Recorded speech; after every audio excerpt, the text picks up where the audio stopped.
Good day, Unisens. It's me again, Mrs. Madima. I'll be continuing with our themes, our topics that will help you in your writing. Let me start by saying language. It's a very, very, very critical part of your academic journey. Because in an academic environment, there is some levels of language which is acceptable, language that is not acceptable, language that is expressive. So I just want to take you through to these levels of language. The first language that is acceptable and that is used in an academic environment, we call it a formal language. Yes, formal language, it is used in situations which demand respect and sophistication.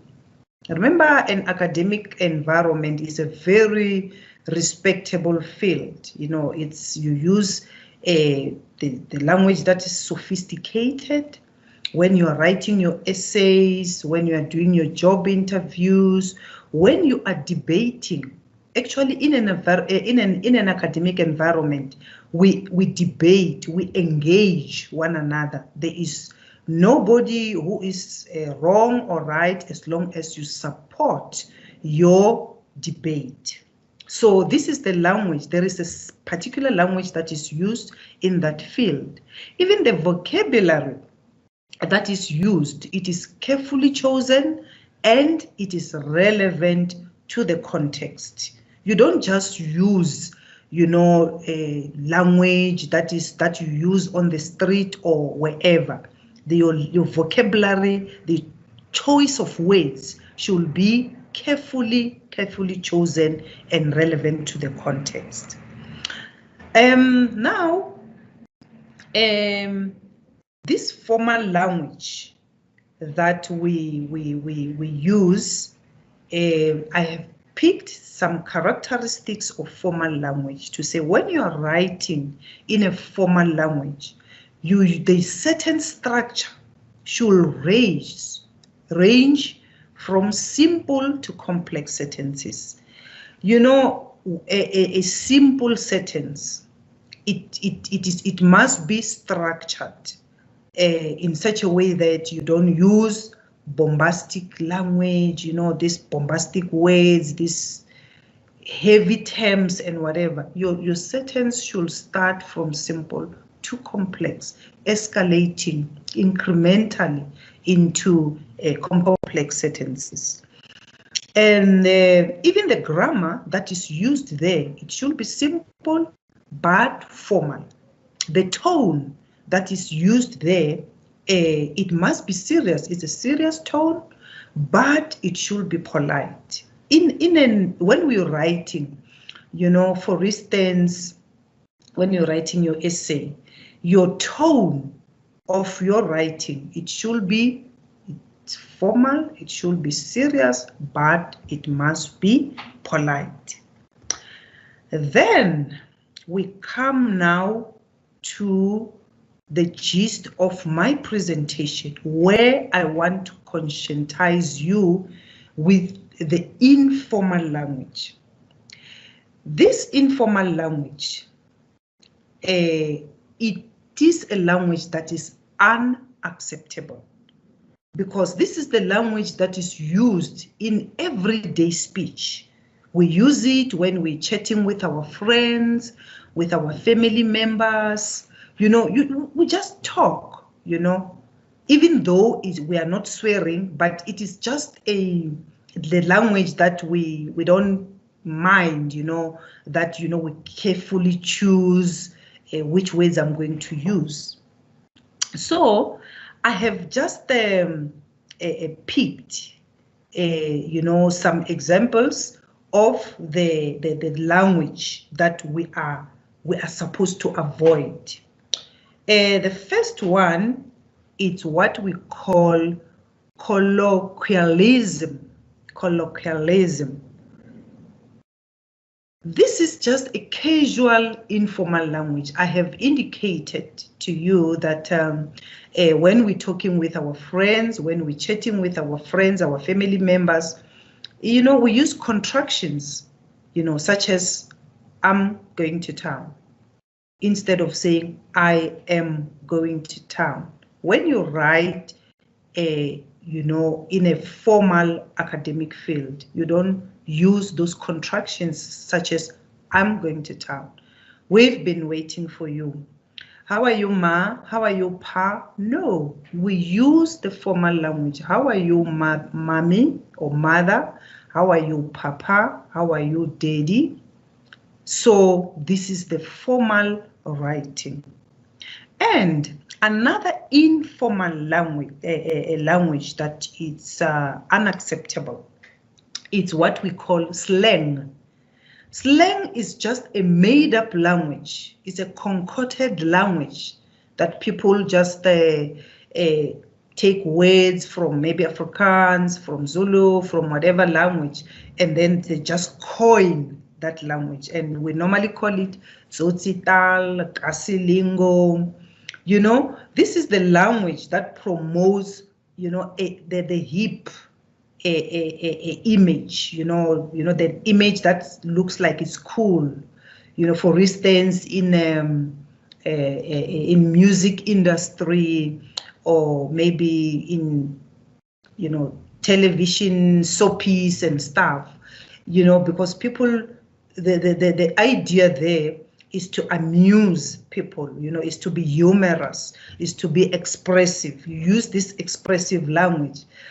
But in an academic field, that language is a no, no, no, no. Then another informal language is what we call a jargon. You know, there is nothing wrong with a jargon, because what a jargon means is to use a specific language or the choice of specific words in that particular field. But then if you use, you know, that specific jargon in an environment or a situation that is not relevant, then you are messing up the language. Then the language becomes informal. For instance, now, in a computer jargon, you have languages or words such as a byte, a gigabyte, a megabyte.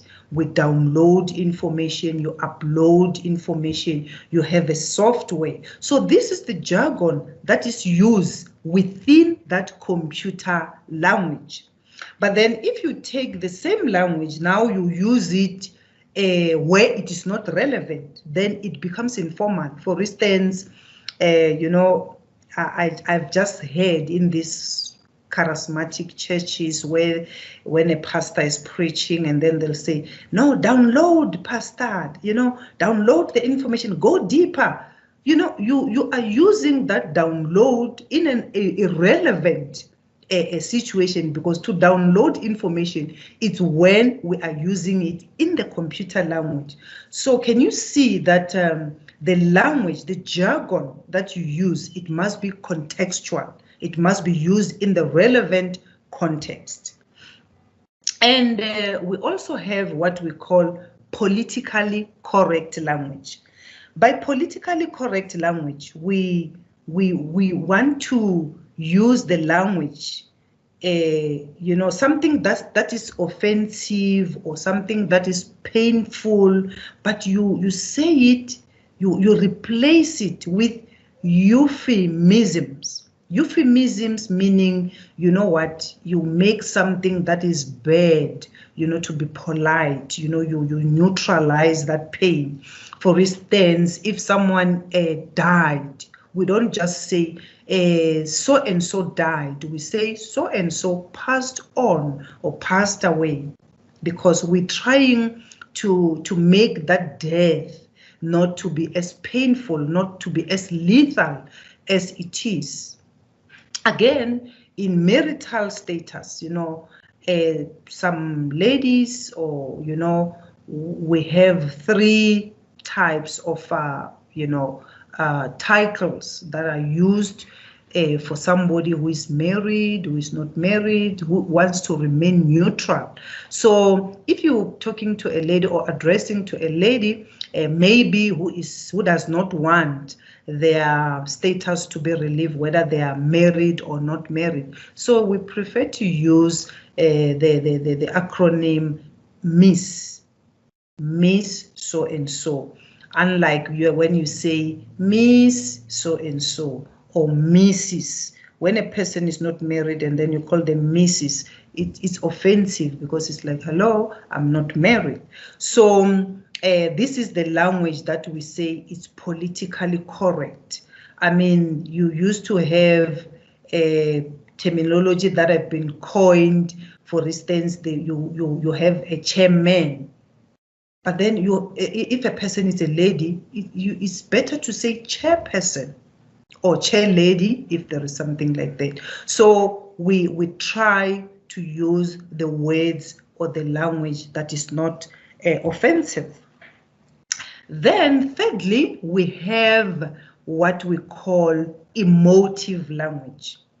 Emotive language appeals to the emotions rather than the intellect. When a person is expressing themselves, they want to drive a point home, you find that they use emotive language. If, for instance, people are talking about expropriation of land, that is a very emotive subject, and then you will see that people speak with emotions because they use the emotive language so that they can drive the point home to say, it is time that we get our land back.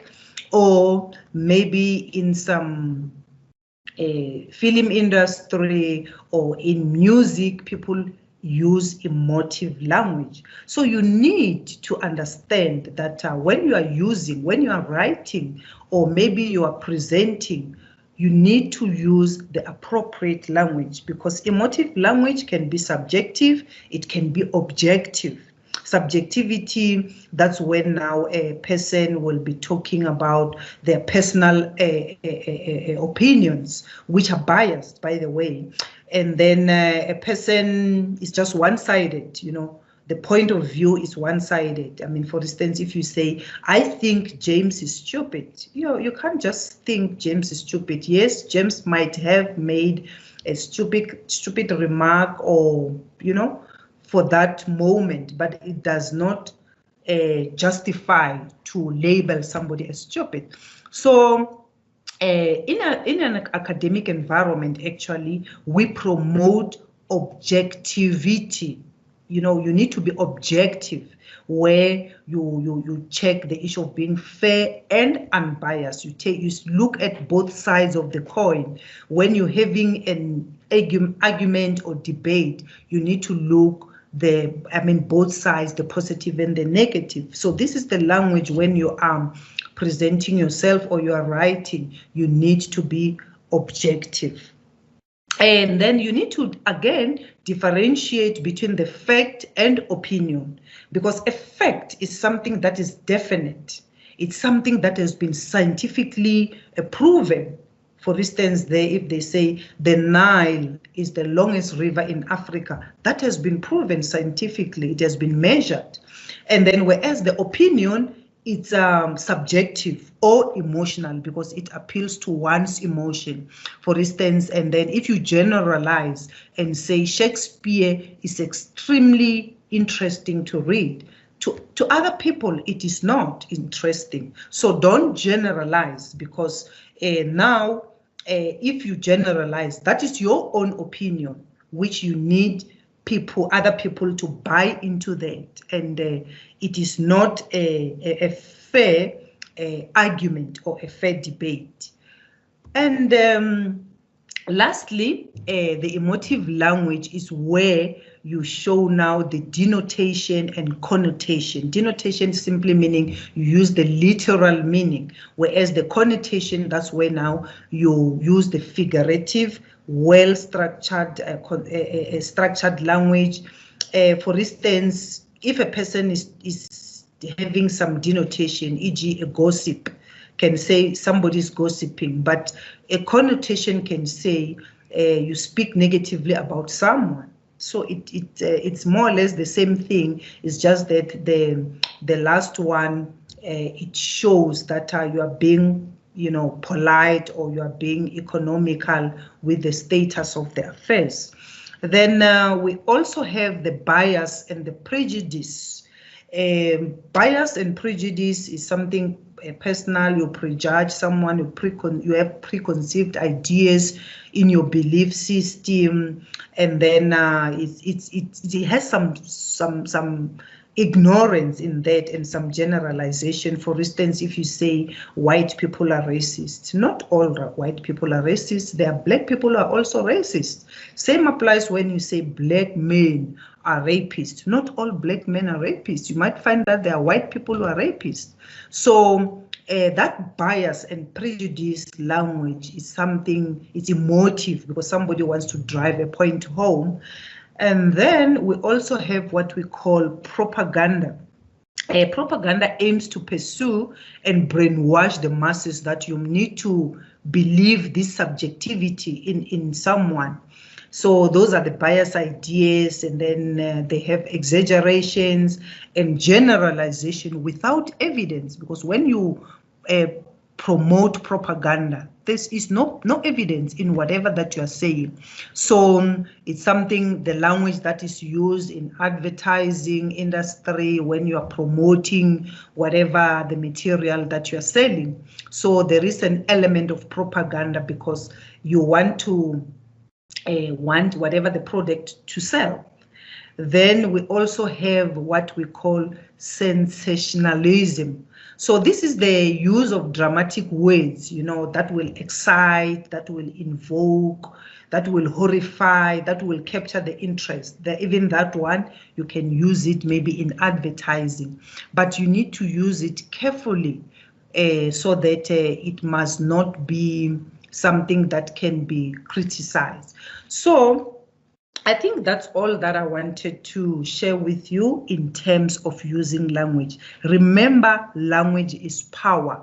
You are going to promote whatever that you are doing, your writing, your presentation, through language. So be careful the language that you use, especially the informal language. Stay away from informal language because you will lose a lot of marks and credibility in whatever that you are saying or you are writing.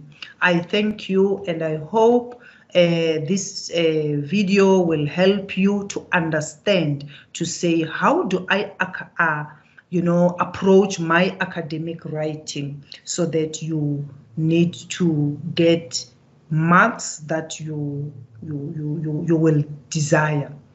I will thank you.